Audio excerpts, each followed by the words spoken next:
देखिए, ठंड की बात हमने की थी, लेकिन चाय पर चर्चा की शुरुआत जो हो रही है, आप पीछे देख रहे होंगे, यहाँ पर जल प्रवाहित हो रहा है। प्रयागराज की तस्वीरें दिखाने की हम कोशिश कर रहे हैं और वहां पर माघ मेला लगा हुआ है। आप इसी बात से समझ सकते हैं कि ठंड कितनी भी तेज क्यों ना हो, मौसम कैसा भी विपरीत क्यों ना हो, आस्था हर चीज पर भारी होती है। माघ मेले से ऐसी अद्भुत तस्वीरें, अद्भुत रंग सामने आ रहे हैं। आपको बता दें कि मिनी कुंभ माना जाने वाला माघ मेला प्रयागराज में भव्य और दिव्य रूप ले रहा है। जी हाँ, देखिए प्रयागराज की तस्वीरें आपको दिखा रहे हैं। इन दिनों त्रिवेणी किनारे अलग ही नजारा नजर आ रहा है।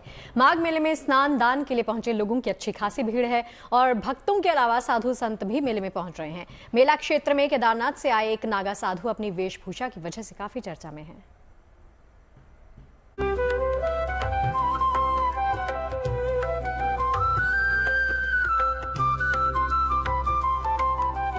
प्रयागराज के त्रिवेणी तट पर इन दिनों अलग ही नजारा है। यहाँ माघ मेला चल रहा है, जो पिछले साल लगे महाकुंभ की याद दिलाता है। शायद इसीलिए इसे मिनी कुंभ भी कहा जाता है। वैसी ही व्यवस्थाएं, वैसा ही उत्साह। भले ही महाकुंभ जैसी भीड़ न दिख रही हो, लेकिन साधु संतों का यह मेला लग चुका है, जो 15 फरवरी तक यूं ही जारी रहेगा। माघ मेला भले ही कुंभ जैसा आध्यात्मिक महत्व नहीं रखता हो, लेकिन माघ महीने की महिमा कम भी नहीं है। यहाँ हर साल भक्ति की अलख जगती है, इसीलिए वातावरण कुंभ जैसा भव्य और दिव्य रंगों से सुशोभित हो रहा है। मेला क्षेत्र में केदारनाथ से आए एक साधु अपने अनोखे वेशभूषा के कारण खासे चर्चा में हैं, जिनका नाम भीमगिरी है। साधु के सिर पर ताज जैसा मुकुट, आंखों में चश्मा, हाथों में डमरू और पैरों में पायल, उनका ये स्वरूप सबको अपनी ओर आकर्षित कर रहा है। जो भी कोई है, संत है, चाहे गृहस्थी है, चाहे कोई भी है, उसका आदि शरीर नर का होता है और आदि शरीर नारी का होता है। एक हाथ भारी, एक हाथ हल्का, एक आंख छोटी, एक आंख बड़ी, ये सबके साथ है, मतलब अकेला नहीं। तो अलग सा रूप है, कितना क्यों रखा है आपने? ये मेरे को अच्छा लगता है। दूसरी बात है, 16 कला संपूर्ण थे भगवान कृष्ण। दूसरी बात एक और है कि हम लोग नागा बाबा है, हमको श्रृंगार विंगार के लिए छूट देते हैं गुरु लोग। जितने सुंदर रहो उतना अच्छा रहो, भगवान को तो सुंदर चीजें अच्छी लगती हैं। नागा साधु का कहना है कि वो महाकुंभ में भी शामिल हुए थे, तब भी उनके पास लोग देखने आते थे। इस बार भी वैसी ही आस्था देखने को मिल रही है। लोगों की भीड़ दिन प्रतिदिन बढ़ती ही जा रही है। इतना कल्पना प्रशासन ने भी नहीं किया था कि इस तरह की व्यवस्था इस बार माघ मेले में और इस तरह की भीड़ माघ मेले में आएगी। और सारी संत महात्मा, सारे दूर दराज से सब आकर के सब आनंदित हैं, आह्लादित हैं। माँ गंगा की गोदी में जो है आनंद करने का यह और एक मास का जो है कल्पवास करने का जो आनंद है, उसका वर्णन नहीं किया जा सकता। अत्यंत भव्य, दिव्य, अनुपम, अद्वितीय, इतना सुंदर, अनेकता में एकता। अगर देखना हो तो आप एक जगह केवल प्रयाग चले आइए। यहाँ भारत के भिन्न भिन्न कोनों से और विदेशों से भी लोग आते हैं और गंगा मैया की शरण में। माँ गंगा की महिमा अपार है, को कह सकई प्रयाग प्रभाव, कलुष पुंज कुंजन मिला। माघ मेले को लोग श्रद्धा और भक्ति की दृष्टि से कुंभ के समान मान रहे हैं और भक्ति की बयार ऐसी बह रही है कि लोग त्रिवेणी में आस्था की डुबकी लगाने संगम किनारे पहुंच रहे हैं।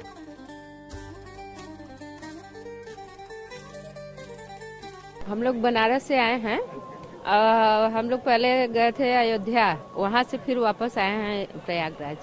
अब इधर से फिर वापस बनारस चले जाएंगे। तो आज क्या किया है आपने यहाँ पे? सुबह आए, संगम का स्नान किए हैं। माघ मेले में उमड़ती आस्था, साधु संतों की मौजूदगी और कुंभ जैसी भव्यता मेले को एक विशेष पहचान दिला रही है। प्रयागराज से पंकज श्रीवास्तव के साथ bureau report, good news today.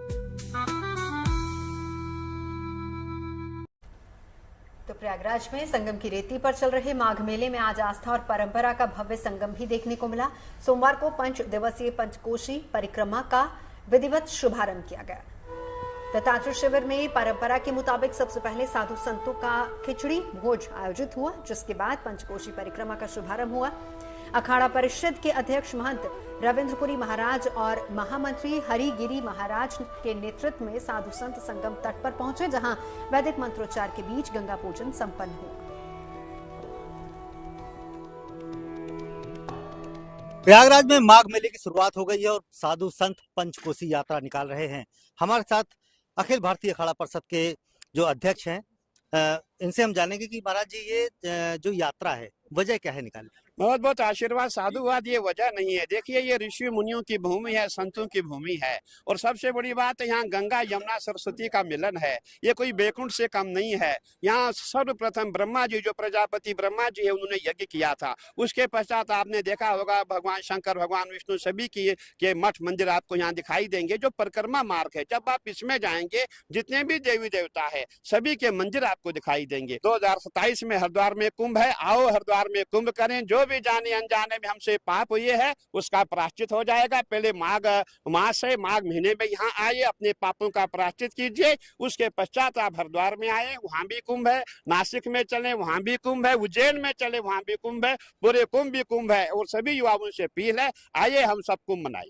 महाराज जी, यहाँ जो पंचकोसी यात्रा है, तो जहाँ 5 कोस में जो भी मंदिर मठ है, आपने देखा होगा 5 कोस हमारे जो है, रोज हमें 1 कोस चलना पड़ता है।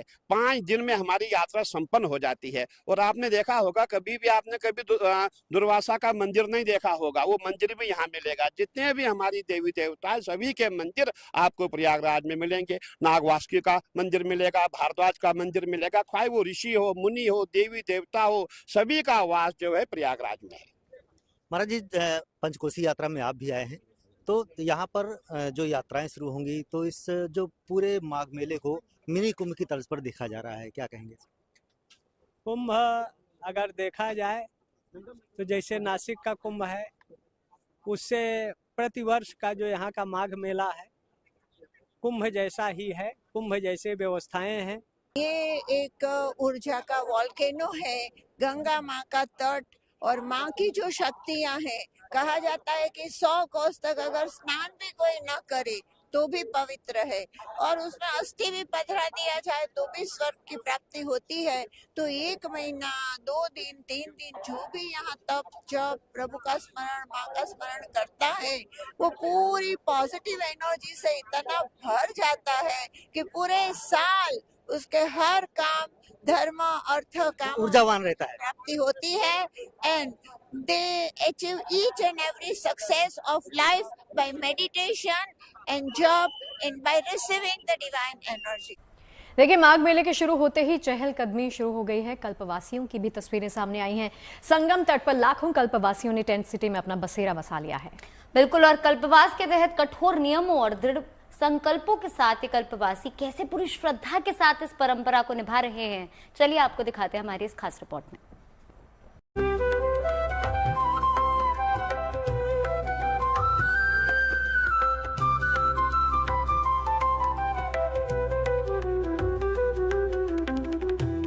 प्रयागराज की संगम तट पर लगा आस्था का सबसे बड़ा मेला माघ मेला, जिसके सबसे बड़े आकर्षण कल्पवास का शुभारंभ हुआ तो कल्पवास और कल्पवासियों की अलग दुनिया ही आबाद हो गई है। हम यहाँ पर आए हैं एक कल्पवासी क्षेत्र में, जहाँ पर तमाम कल्पवासी यहाँ पर बैठे हुए हैं। आध्यात्मिक बयार बह रही है और यहाँ जिस तरह से कल्पवासी पूजा पाठ कर रहे हैं, तुलसी की पूजा करते हैं, केले की पूजा करते हैं और पूरा दिन यहाँ भजन कीर्तन पे लगे रहते हैं। ये कहा जाता है कि 3 वक्त स्नान होता है और 1 वक्त भोजन और जमीन पर शयन। इसके बाद जो बचता है दिन, वो भजन कीर्तन में अपना समय बिताते हैं।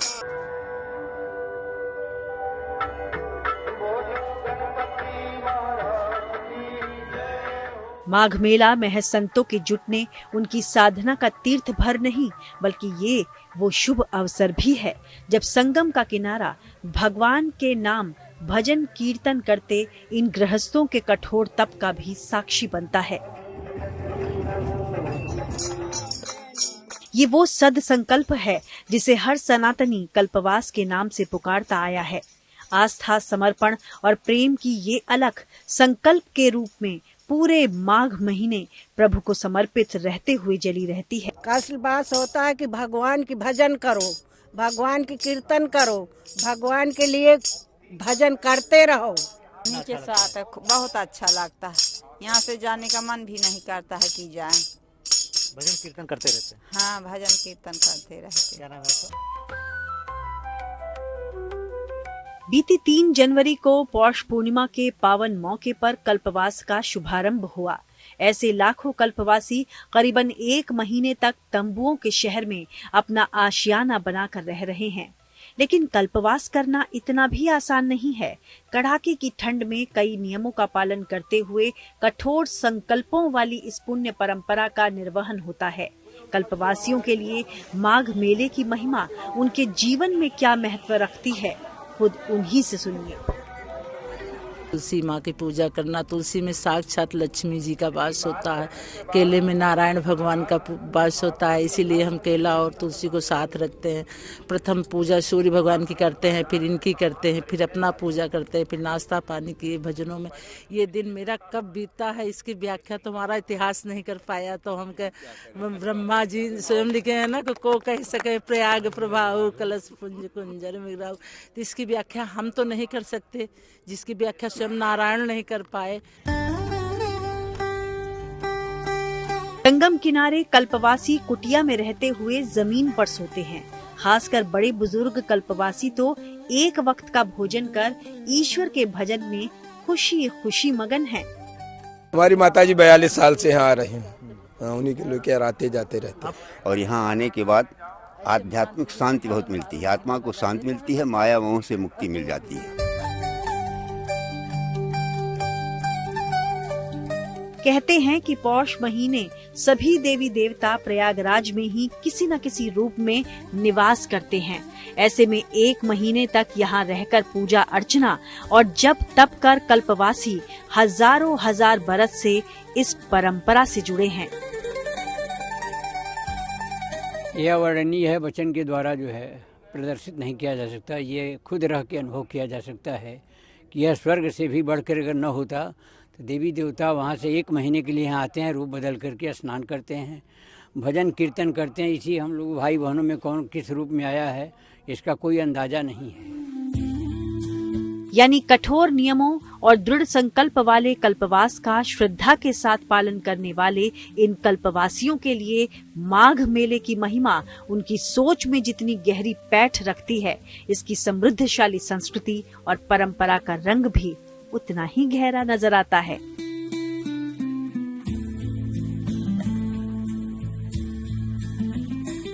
तो यहाँ पर जो कल्पवासी हैं पूरे महीने संगम की रेती पर आते हैं और यहाँ कल्पवास करते हैं, जब तप संयम से रहते हैं और माँ की आराधना करते हैं। और यहाँ से जब जाते हैं तो माँ से ये कहते हैं कि दोबारा फिर मुझे यहाँ आने का मौका मिले। ऐसे ही यहाँ पर संगम की रेती पर धार्मिक आध्यात्मिक बहार बहती रहे। Pankaj Srivastava, Prayagraj, good news today. अब खबर रामनगरी अयोध्या से। प्रयागराज में माघ मेले की रौनक है तो रामनगरी अयोध्या में भी भक्त बड़ी तादाद में उमड़ रहे हैं। जो श्रद्धालु माघ मेले में पवित्र स्नान और दान के लिए पहुंच रहे हैं वो रामनगरी का भी रुख कर रहे हैं। लेकिन राम भक्तों के लिए एक और गुड न्यूज है। जल्द वो वक्त आने वाला है जब भक्त संपूर्ण राम मंदिर के दर्शन कर पाएंगे, क्योंकि मंदिर निर्माण से जुड़े ज्यादातर प्रोजेक्ट्स मार्च तक पूरे हो जाएंगे।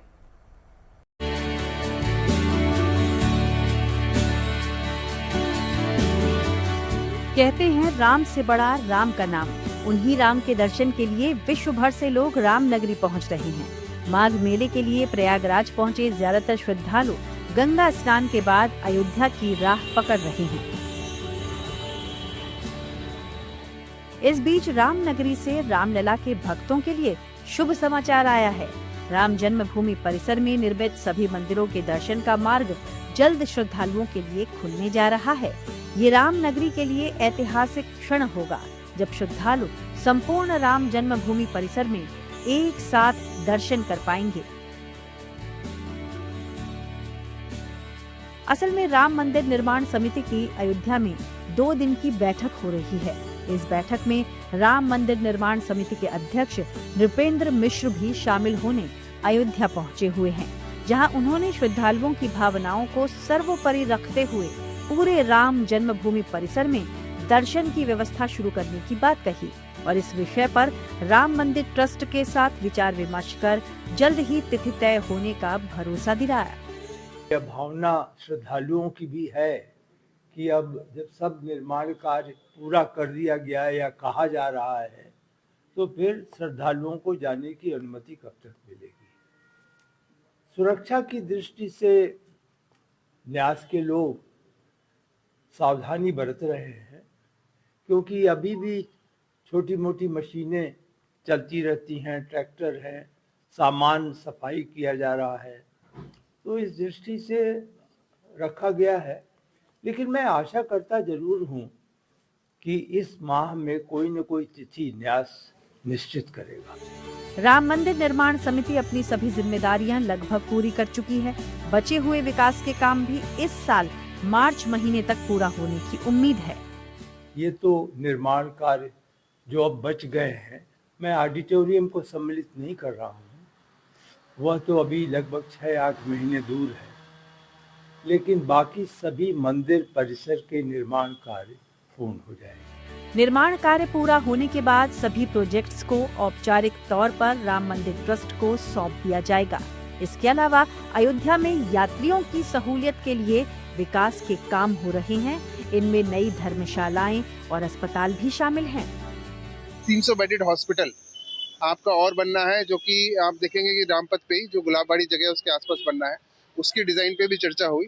तो इस दोनों हॉस्पिटल में चर्चा हुई। तीसरा एक यहाँ पे नमो फाउंडेशन द्वारा एक कैंसर हॉस्पिटल का भी, जिसमें कि टाटा के सभी डॉक्टर्स वगैरह भी इन्वॉल्व हैं उस फाउंडेशन में, तो वो भी बनने की बात चल रही है।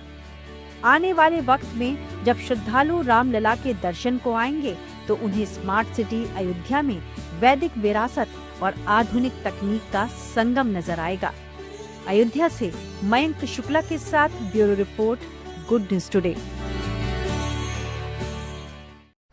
तो आस्था का एक और विराट रूप भी देख लेते हैं। विराट रामायण मंदिर में विराट शिवलिंग की स्थापना का समय आ चुका है। बिहार के पूर्वी चंपारण में तमिलनाडु के महाबलीपुरम से एक विशाल शिवलिंग लाया गया है। बिल्कुल, दावा किया जा रहा है कि ये विश्व का सबसे बड़ा और विशाल शिवलिंग है। विराट रामायण मंदिर में 17 जनवरी को शुभ मुहूर्त में इस शिवलिंग को स्थापित किया जाएगा।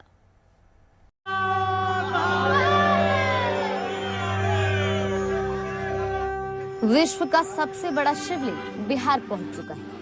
तमिलनाडु के महाबलीपुरम से 21 नवंबर को रवाना किया गया ये शिवलिंग करीब 45 दिनों की लंबी यात्रा तय कर जहां श्रद्धालुओं ने शिवलिंग की पूजा अर्चना की और जयकारे लगाए। इसे 96 पहियों वाले विशेष ट्रक के जरिए सड़क मार्ग से यहाँ लाया गया है।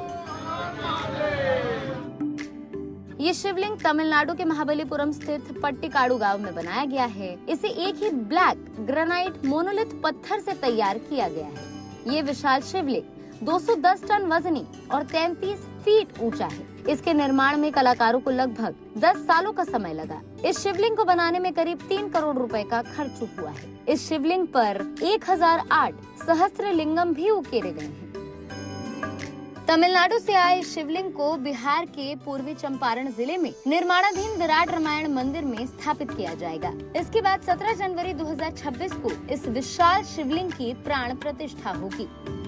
17 तारीख को जब पीठ पूजन होगा शिवलिंग का केसरिया विराट रामायण मंदिर में, तब हम लोग विशेष पूजन और 2 दिवसीय संगोष्ठी वहाँ पे रखने जा रहे हैं, जिसमें आम लोगों को भी बुलाया जाएगा, जो लोग भोजन प्रसाद को पाएंगे। और पूरे ज़िले में खुशी का माहौल है कि शिवलिंग 10 साल के इंतज़ार के बाद वहाँ लगने जा रहा है।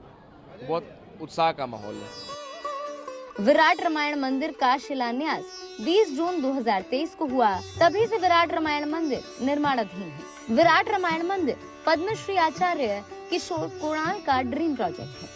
ये मंदिर 1080 फीट लंबा और 540 फीट चौड़ा है। इस विशाल मंदिर में 18 शिखर और 22 उप मंदिर होंगे। इस मंदिर के मुख्य शिखर की ऊंचाई 270 फीट होगी। मंदिर परिसर में 4 आश्रम भी बनाए जाएंगे। ये विराट रामायण मंदिर केसरिया और चकिया के बीच बन रहा है, जो पटना से लगभग 120 किलोमीटर दूर है। बनने के बाद ये विश्व का सबसे बड़ा रामायण मंदिर होगा, जिसमें विश्व का सबसे बड़ा शिवलिंग स्थापित होगा। यानी राम भक्त और शिव भक्त दोनों यहाँ आकर अपने आराध्यों के दर्शन का लाभ उठा सकेंगे। गोपालगंज से सुनील कुमार तिवारी के साथ bureau report, good news today. देखिए, आस्था का एक और रंग देख लीजिए। गुजरात के सूरत में होने वाले शिव कथा को लेकर भक्तों में भारी उत्साह है। यहाँ एक भक्त ने शिव कथाकार को उपहार में देने के लिए चांदी का एक विशेष त्रिशूल और डमरू तैयार करवाया है, जो अपनी भव्यता और नक्काशी की वजह से चर्चा में है। इसे बनाने के लिए राजस्थान के विशेष कारीगरों को बुलाया गया था, जिन्होंने महज एक हफ्ते में इसे तैयार किया। लगभग 4.5 फीट लंबा ये त्रिशूल और डमरू 2 किलो 360 ग्राम शुद्ध चांदी से बनाया गया है। त्रिशूल के आधार के लिए लकड़ी का प्रयोग किया गया, जिसके ऊपर चांदी की परत चढ़ाकर बारीक नक्काशी की गई। डमरू और त्रिशूल का कुल वजन लगभग 7 से 8 किलो है और इसकी अनुमानित लागत तकरीबन 5.5 लाख रुपए बताई जा रही है।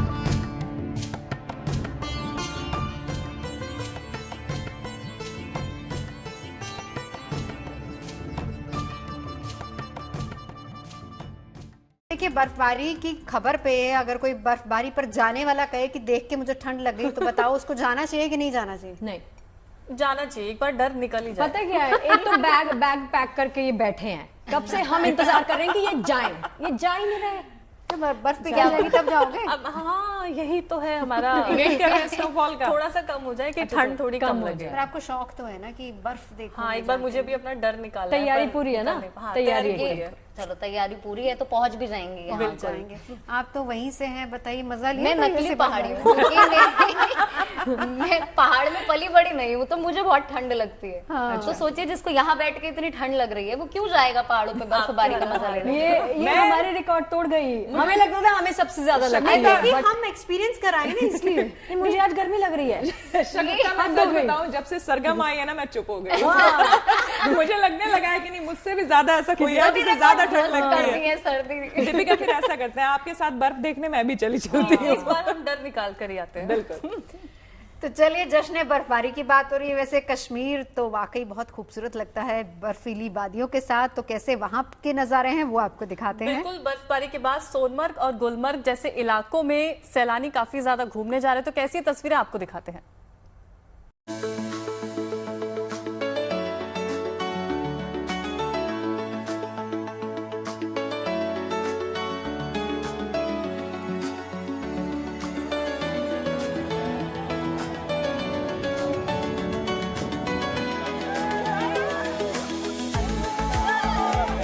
ठंड चाहे कितनी भी हो, अगर सैलानियों को पहाड़ों पर बर्फ का दीदार हो जाए तो इससे बड़ी बात क्या हो सकती है। कश्मीर के कई जिलों में बर्फ ने अपना डेरा जमाना शुरू कर दिया है। इसी बर्फ को देखने सैलानियों का जमावड़ा लगने लगा है और टूरिस्ट स्टेशन गुलजार होने लगे हैं। और यहाँ पे बर्फ खेलने में बहुत मजा आया और सारा क्रेडिट मेरा जाता है इंडियन आर्मी को। I love you my Indian soldier. और बाकी बर्फ खेल के बहुत ही ज़्यादा अच्छा लगा, बहुत ही मज़ा आया। और मैं सबको यही राय देना चाहूँगा, हर साल न्यू ईयर में हर आदमी यहीं पर आए, घूमे फिरे, एंजॉय करे। बहुत अच्छी व्यवस्था है। ये नज़ारा जम्मू कश्मीर के भद्रवाह का है, जहाँ पर बर्फ पर पूरी दुनिया सजी है। आनंद उठाते पर्यटक देखे जा सकते हैं। कोई डांस कर रहा है, कोई बर्फ से खिलवाड़ कर रहा है। बेफिक्र होकर पर्यटक बर्फ का मजा ले रहे हैं।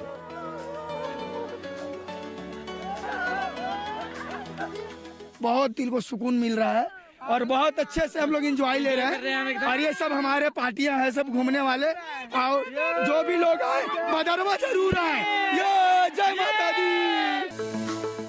बर्फ ने भद्रवाह का मौसम खुशनुमा बना दिया है और पर्यटकों की भीड़ उमड़ने लगी है। जम्मू कश्मीर में पर्यटन फिर से रफ्तार पकड़ने लगा है। वजह है कि पर्यटन स्थलों पर सिक्योरिटी बढ़ा दी गई है और पर्यटक इसके लिए जवानों का धन्यवाद कर रहे हैं। बर्फ की वजह से रोजगार बढ़ने से यहाँ के व्यापारी भी खुश हैं और उनकी खुशी छिपाए नहीं छुप रही। हमारी इस वक्त मुस्कुराहट से जान सकोगे कि हमें इस टाइम जो है, जो परसों बर्फ पड़ी यहाँ पे, स्नो पड़ा, इसकी वजह से इस वक्त बहुत टूरिस्ट यहाँ पे आ रहा है। मतलब गुजरात, कर्नाटका, बम्बई, कलकत्ता, दिल्ली, लोकल जो भी है यहाँ पे आ रहे हैं, स्नो देख रहे हैं। सबसे पहले ऊपर वाले भगवान का शुक्रिया करते हैं कि जो परसों की डेट में जो यहाँ पे स्नो हुआ, तो यहाँ पे टूरिस्ट इस टाइम हमारा रोजगार बहुत अच्छा चल रहा है। भद्रवाह जम्मू कश्मीर के डोडा जिले में मौजूद है। यहाँ पूरा माहौल बदला हुआ है, लेकिन जम्मू कश्मीर के पुंछ में भी बर्फ गिरने से मौसम सुहाना बना हुआ है। यहाँ पर इतनी बर्फ पड़ी है कि बीआरओ की टीम को रास्ता बनाने के लिए सक्रिय होना पड़ा। श्रीनगर में काफी ठंड है, लोग इस उम्मीद के साथ यहाँ पहुँच रहे हैं कि उन्हें बर्फ देखने को मिलेगी, लेकिन जब उनकी हसरत पूरी नहीं हो रही तो आसपास के इलाके गुलमर्ग और सोनमर्ग का रुख कर रहे हैं, लेकिन शिकारा राइड करना नहीं भूल रहे।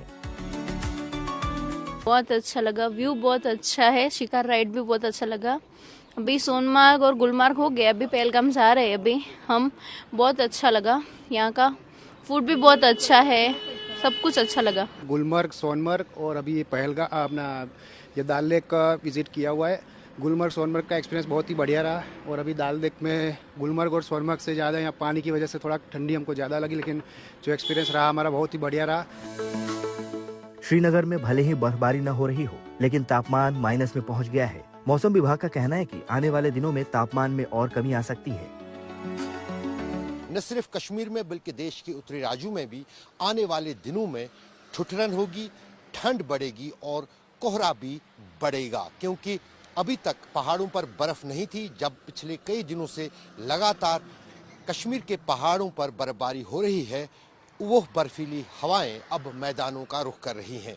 जो ही बादल छट जाएंगे तो तापमान में रात के दौरान बड़ी गिरावट आएगी। यहाँ तक कि मौसम विभाग का अनुमान है कि श्रीनगर में आने वाले दिनों के दौरान -5 डिग्री तक भी तापमान लुढ़क सकता है। हिमाचल प्रदेश के चंबा का भी नजारा मन मोह लेने वाला है। रविवार की शाम से आए मौसम में बदलाव ने यहाँ नजारा बदल दिया है। स्थानीय लोगों के चेहरे भी खिल गए हैं, क्योंकि अभी तक बर्फबारी तो हुई है, लेकिन अच्छी मात्रा में पहली बार हुई है। इससे पर्यटक आएंगे और उनका कारोबार बढ़ेगा। दूसरे इलाके में पानी की कमी दूर हो जाएगी। हालांकि इसके लिए अभी और इसी तरह के मौसम की जरूरत है। चंबा से विशाल आनंद, श्रीनगर से अशरफ वानी के साथ bureau report, good news today. देखिए, पहाड़ों पर बर्फबारी का असर मैदानी इलाकों में हम देख सकते हैं। पहाड़ों से आ रही सर्द हवाओं ने उत्तर भारत के मौसम के मिजाज को बदल दिया है। कड़ाके की ठंड है और घना कोहरा भी लोगों की परेशानी बढ़ा रहा है। बिल्कुल शगुफ्ता, और दिल्ली से लेकर लखनऊ और राजस्थान के सीकर तक बर्फीला मौसम है। लखनऊ में तो बीती रात सीजन की सबसे ज्यादा सर्द रात रही, जबकि पूरे यूपी में तकरीबन 4 शहरों का तापमान 5 डिग्री से भी नीचे है।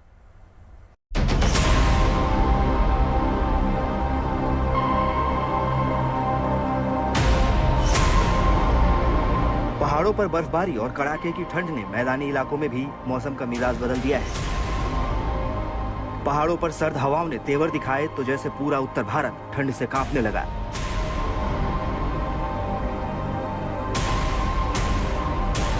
सबसे पहले राजधानी दिल्ली की तस्वीर देख लीजिए, जहां सड़कों पर कोहरे की मोटी परत दिखाई दी।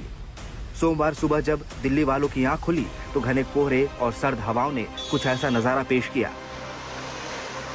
कपकपाती हवा और थमी हुई रफ्तार मौसम ने जनजीवन को पूरी तरह बदल दिया है। सिर्फ दिल्ली ही नहीं बल्कि आसपास के इलाकों में भी सुबह घना कोहरा छाया रहा। सड़कों पर वाहन लाइट जलाकर धीमी रफ्तार से चलते नजर आए। ऑफिस जाने वाले लोग और रोजमर्रा के काम पर निकलने वाले लोग ठंड से बचाव करते दिखे। हालांकि दिन चढ़ने के साथ ही दिल्ली और एनसीआर के कुछ इलाकों में धूप तो खिली, लेकिन हवा में ठंडक बरकरार रही। सर्दी का ये मिजाज सिर्फ दिल्ली एनसीआर तक सीमित नहीं रहा। उत्तर प्रदेश के अलग अलग शहरों में भी मौसम कुछ ऐसा ही रहा। आलम यह है कि यूपी के 4 जिलों में पारा 5 डिग्री सेल्सियस के नीचे रहा, जिसमें कानपुर, इटावा और बाराबंकी शामिल है, जबकि 13 जिलों के लिए घने कोहरे का हाई अलर्ट जारी किया गया है। इसके अलावा बीती रात लखनऊ में सीजन की सबसे सर्द रात रिकॉर्ड की गई, जहां न्यूनतम तापमान 6 डिग्री सेल्सियस तक गिर गया। जनवरी की शुरुआत के साथ ही उत्तर प्रदेश में कड़ाके की ठंड पड़ने लगी है। 4 जिले ऐसे हैं जहां पारा 5 के नीचे पहुंच गया है, जिसमें सबसे सर्द रात कानपुर की 3.2 रिकॉर्ड की गई है। तो वहीं राजधानी लखनऊ में 6 पारा पहुंच गया है, जो अभी तक के सीजन का सबसे सर्द मौसम बताया जा रहा है। फॉग भी है, सूर्य भी निकल रहे हैं, लेकिन उसके बावजूद भी जो ठंड है वो यूपी के तमाम जिलों में बढ़ रही है। कोहरे को लेकर तमाम जिलों में अलर्ट भी जारी कर दिया गया है। आप अगर यहाँ तस्वीरें देखें तो आपको समझ में आएगा कि सामने जब कैमरा जूम होता है सामने बनी इमारत की तरफ, तो वो धुंधला इमारत जो है वो और होती जाती है, यानी कि जो कोहरे की चादर है वो सुबह के समय पूरा कहीं ना कहीं जो विजिबिलिटी है उसको अफेक्ट कर रही है। ज़रूर सूरज जो है वो निकल रहा है, थोड़ी राहत है, लेकिन सूरज निकलने से मौसम में कोई बहुत बदलाव देखा नहीं जा रहा है। राजस्थान में भी सर्दी अपने शवाब पर है। सीकर वासियों की सुबह धुंध और कोहरे के बीच हुई। विजिबिलिटी इतनी कम थी कि 30 मीटर पर सब कुछ धुंधला नजर आ रहा था। कोहरे और शीतलहर का असर रहने से जिले में लगातार तीसरे दिन कोल्ड डे के हालात बने रहे। रविवार को सीकर में पहली बार सीजन में तेज सर्दी का एहसास हुआ और रात का तापमान -0.2 डिग्री तक गिर गया। मौसम विभाग ने सीकर समेत शेखावटी के दूसरे क्षेत्रों चुरू और झुंझुनू में ठंड और कोहरे का अलर्ट जारी किया है। साथ ही 7 से 8 जनवरी तक सर्दी जारी रहने की संभावना जताई है। पिछले एक हफ्ते से चंडीगढ़ के लोग शीतलहर और कोहरे की परेशानी झेल रहे हैं। हरियाणा और चंडीगढ़ में तापमान 5 डिग्री से भी नीचे गिर गया था। हालांकि सोमवार की सुबह हल्की धूप राहत का पैगाम लेकर आई। विजिबिलिटी में थोड़ा सुधार हुआ। लोग सूखना लेक के किनारे मॉर्निंग वॉक करते नजर आए, लेकिन ठंड से कुछ खास राहत अभी भी नहीं मिली। पहाड़ों में बर्फबारी और निचले इलाकों में बारिश के बाद पिछले दिनों में हालांकि फॉग कम हुई है, लेकिन ठंड पहले से ज्यादा बढ़ी है। चंडीगढ़ सुखना लेक पर आप तस्वीरें देखिए, कुछ सर्टेन रेंज तक विजिबिलिटी चाहे बहाल है, लेकिन शिवालिक रेंज जो यहाँ पर पहाड़ों की नजर आती है, कसौली यहाँ से नजर आता है और शिवालिक रेंज पूरी दिखती है, वो अब विजिबिलिटी के चलते बिल्कुल आपको नजर नहीं आएगी। और यहाँ से सुखना लेक भी पार्शियली आपको विजिबल है। ये कुछ असर विजिबिलिटी पर है क्योंकि फॉग का अलर्ट जारी किया गया था मौसम विभाग की ओर से, लेकिन पिछले दिनों के मुकाबले हालात सुधरे जरूर है। मौसम विभाग के मुताबिक अगले 5 दिनों तक ठंड से राहत के आसार नहीं है। अगले 2 से 3 दिन घने कोहरे और शीतलहर को लेकर ऑरेंज अलर्ट जारी किया गया है, जबकि इसके बाद येलो अलर्ट रहेगा। लखनऊ से समर्थ श्रीवास्तव और चंडीगढ़ से अमन भारद्वाज के साथ bureau report, good news today. हम भले ठंड की बात कर लें और ठंड की बात करके घरों में रहने की बात कर लें, लेकिन गणतंत्र दिवस परेड जब आप देखेंगे ना और उसकी रौनक देखेंगे, तब आपको लगेगा कि देखिए क्या कड़ाके की ठंड के बावजूद गणतंत्र दिवस के इस भव्य परेड का रिहर्सल जारी है। जवानों के हौसले पर ठंड का कोई असर नहीं है। वो पूरे जोश के साथ परेड रिहर्सल कर रहे हैं। हाड़ कपाने वाली ठंड के बावजूद कर्तव्य पथ पर जवानों का जोश देखने लायक है। गणतंत्र दिवस के मौके पर होने वाली परेड के लिए महीने भर से पहले रिहर्सल की शुरुआत हो जाती है। चाहे कितनी भी ठंड हो, लेकिन हमारे जवान रोज सुबह ठंड में निकलते हैं और पूरे जोश और उमंग के साथ रिहर्सल करते हैं।